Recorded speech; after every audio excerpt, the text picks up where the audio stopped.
Hello students! So today's topic is women's suffrage movement. Hello students and happy Wednesday! So first thought is Miss Elkins has lost her marbles because she looks whack what she's wearing. Well, this is a little bit of costume because we are getting into learning about women's suffrage. So a lot of times when people hear the term suffrage, they think it's negative. There's actually been documentaries created with people going and asking the public if they would like to end women's suffrage. Women and their right for gender equality. I support women. In fact, I'm married to one. Basically what we're doing is we are signing a petition to end women's suffrage. Would you want to support that? I would. All right. Awesome. And would you consider yourself a feminist? Yeah. Awesome. So what I'm doing is I'm having people sign a petition to end women's suffrage. Is that something you'd want to do? Sure. Where is this ending happening? Everywhere on the planet? I mean, that's the kind of... General, let's end it? Yeah, just... Sure, why not? Let's end women's suffrage. Yes. Finally. I have a petition here that I'm sending to Washington to end women's suffrage. Do you want to sign it? End women's suffrage, yes. Because then I'll be in the whole thing and be like church versus state versus Oh my God, yeah. sexuality. And I don't agree necessarily with that happening with the appointment. I'm getting people to sign a petition to end women's suffrage. Is that something you'd want to do? Sure, why not? That's fine. Definitely. I am having people sign this petition to end women's suffrage that I can send to DC. Is that something you'd want to sign? Yeah. Suffrage meaning they have the right to vote. Ah, you knew Oh, Jesus. It's not suffering, it's the right to vote. We have a winner!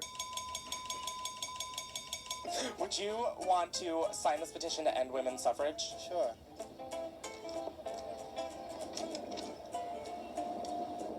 Nine times out of 10 people say yes because they think it's bad, but when they're saying they want to end women's suffrage, they're saying they don't want us to vote as women.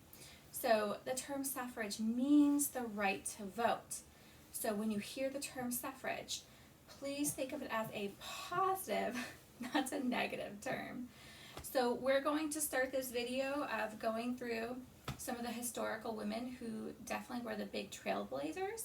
I want to remind all of you that the women's suffrage movement began about 13 years before the Civil War broke out. So as we've learned, there have been some women who have been sympathetic towards African American slaves. So they have a big part in wanting equality for all mankind.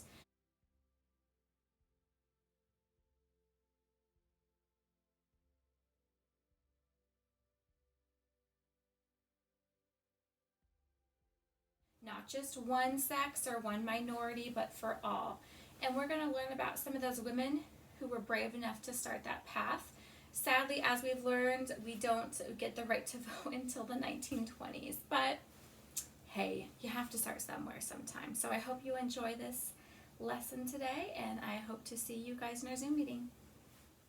So here are a few of the American rights associations. As you can see, they started creating them in 1866, as well as we have the National Women's Suffrage Association, which was formed by Susan B. Anthony and Elizabeth Cady Stanton. The women's suffrage, which is the right to vote, became an organized movement in 1848 at a convention in New York. Many women dedicated their lives for the suffrage movement.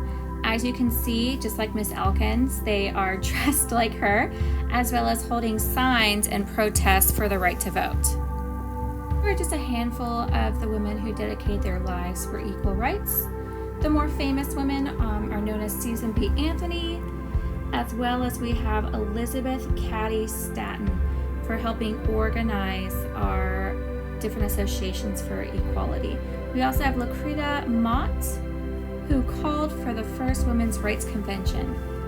Anna Shaw was a doctor as well as the first woman Methodist minister who worked closely with Susan B. Anthony starting in 1888. We also have Carrie Chapman Catt. She was the president of the NAWSA when the 19th Amendment gave women the right to vote. We also have Esther Morris. She was the first woman to hold public office in the United States.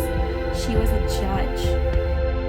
Sadly, many women were put in jail for their protests for equality. As you can see in this map, before 1920, that not all states had given women complete equality. It wasn't until the year of 1920 to when women were given the right to vote in the 19th Amendment.